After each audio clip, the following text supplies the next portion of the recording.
lo cual es un no negociable para nosotros. O tú reinterpretas, revisa tu experiencia para adaptar tu experiencia a lo que la palabra dice. Y lamentablemente eso es lo que mucha gente no está dispuesta a hacer, a revisar su experiencia para ver cómo realmente la palabra le ayuda a interpretar la experiencia que ha vivido. Y lo que estamos haciendo es torciendo la palabra para que la palabra concuerde con mi experiencia. Pero participantes de eventos y cruzadas de campaña promovida por estos maestros pueden decir, como esta persona que respondió a nuestra publicación y que decía, yo participé los 3 días de campaña y créanme, no vi nada, ni hablado o hecho discordante con la palabra de Dios. Ahí cabe el qué tiene de malo entonces que yo participe de estos eventos, siempre y cuando yo tenga claro cuál es mi posición. Mira, Patricia, para comenzar, un falso maestro no es necesariamente o no está necesariamente hablando falsedad todo el tiempo. Él puede hablar verdad bíblica, pero está salpicada muchas veces entonces de doctrinas falsas o de herejías.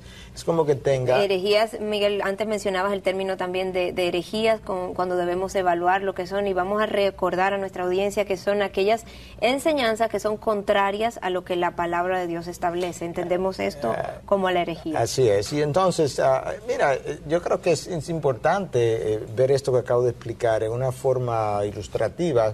Tú tienes 100 papeletas de $1,000 o de $1,000, como quiera, y tú tienes... No hay $1,000. Bueno, $1,000, está bien, esa ilustración la mantengo y es que es válida. Y entre esas papeletas, pues tú tienes 300 falsas de 1,000 que tienes, ¿verdad? Entonces tienes 700 verdaderas, o al revés. Bueno, entonces las falsas están pasando juntas con la verdadera, pero al final tú no tienes lo que creía que tenías, y eso es importante. Y algo que había dejado atrás, Patricia, y que quisiera recordar, es que el apóstol Pablo era tan específico con relación a esto de la nueva revelación, que pudiera contradecir la palabra, que él decía, mira, aún si nosotros mismos, ya yo he predicado un evangelio, si nosotros regresamos ahora, si aún nosotros mismos o un ángel del cielo os predicare otro evangelio, diferente al que os ha sido predicado, que sea anatema. En otras palabras, si tú tienes la experiencia de que un ángel del cielo baja y te presenta otro evangelio, aún esa experiencia tiene que ser interpretada a la luz de la palabra. Y eso que tuviste, entonces, si verdaderamente fue un ser angelical, dice Pablo, bueno, porque sea anatema. Que ¿Anatema sea? Maldito, que es la expresión. Una maldición sobre esta persona que está predicando falsamente. Esto es serio. Miguel, hay citas que nos dicen realmente que aún que esos falsos maestros van a venir. Es algo como inevitable que el mismo Jesús está diciéndonos que va a suceder. Si es algo inevitable, entonces ¿por qué preocuparnos en hacer las denuncias? ¿No será esto parte del juicio de Dios para el pueblo? Que algunos lo oyen y otros no. O sea, no hay nada que hacer. Bueno, mira, la palabra nos manda, en 1 de Juan 4:1, a examinar los espíritus. No creáis, amados, no creáis a todos los espíritus, probarlo, ponerlo a prueba, examinarlo. ¿Por qué? Porque muchos falsos cristos han venido al mundo y la palabra nos manda entonces a hacer ese trabajo. Pero mira una cita todavía más importante y más contundente. En el libro de Apocalipsis nosotros nos encontramos con a Jesús revisando las iglesias, 7 iglesias originales en Asia Menor. Y le está pasando disciplina, le está revisando.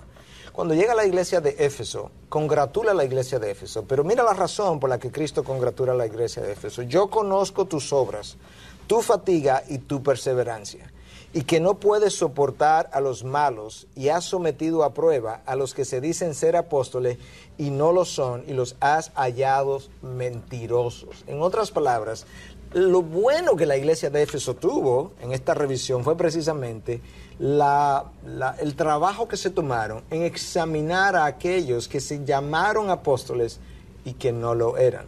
Y Cristo los aplaude por ese trabajo que hicieron.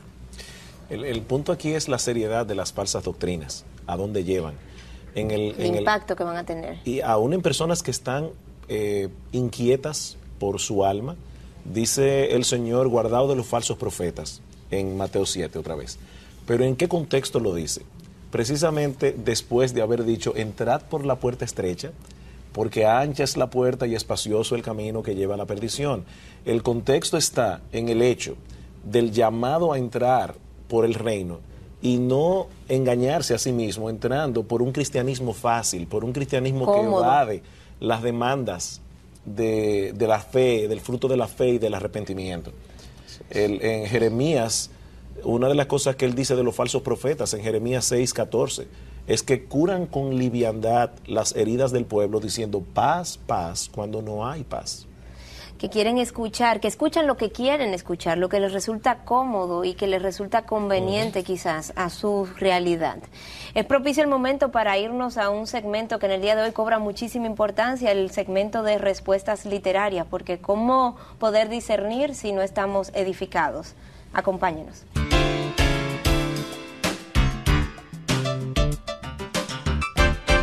Nuestro primer libro en el día de hoy tiene un título muy apropiado y muy preguntado también. ¿Quién eres tú para juzgar?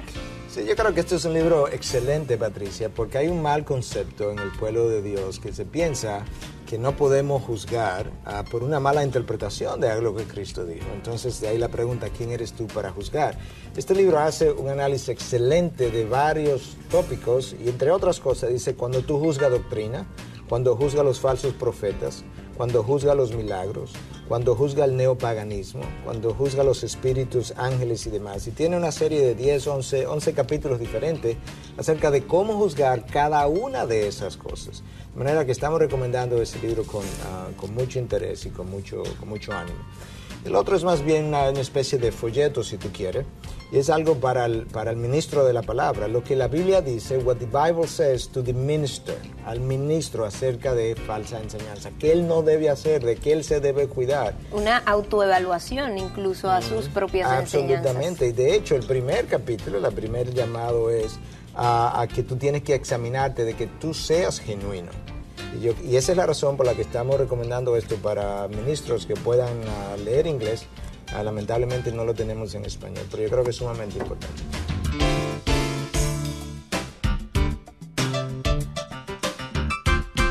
La Biblia advierte no solamente contra falsos maestros, sino que usa la palabra profeta, los falsos profetas.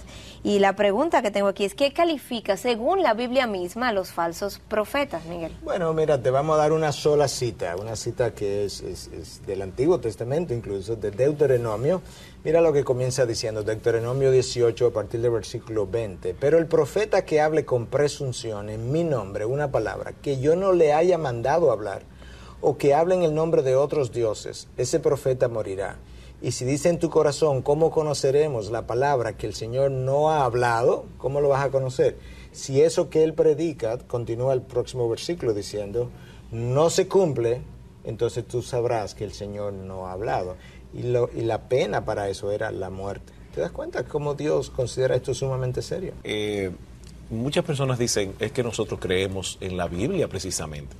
Por Muchos eso es que es tan importante. Maestros. Sí, todo el mundo quiere la Biblia en sus manos. Pero por eso es tan importante, el hecho de que nosotros conozcamos el cristianismo histórico. La Iglesia no se inventó en el siglo XX ni en el siglo XXI. Tiene 20 siglos de historia, 20 siglos de labores teológicas, donde ha habido definiciones doctrinales que la Iglesia ha hecho. Las sectas falsas generalmente son alérgicas a la historia de la Iglesia. Así es. No quieren saber de la historia de la Iglesia. ¿Por qué? Porque sus doctrinas generalmente son torceduras novedosas.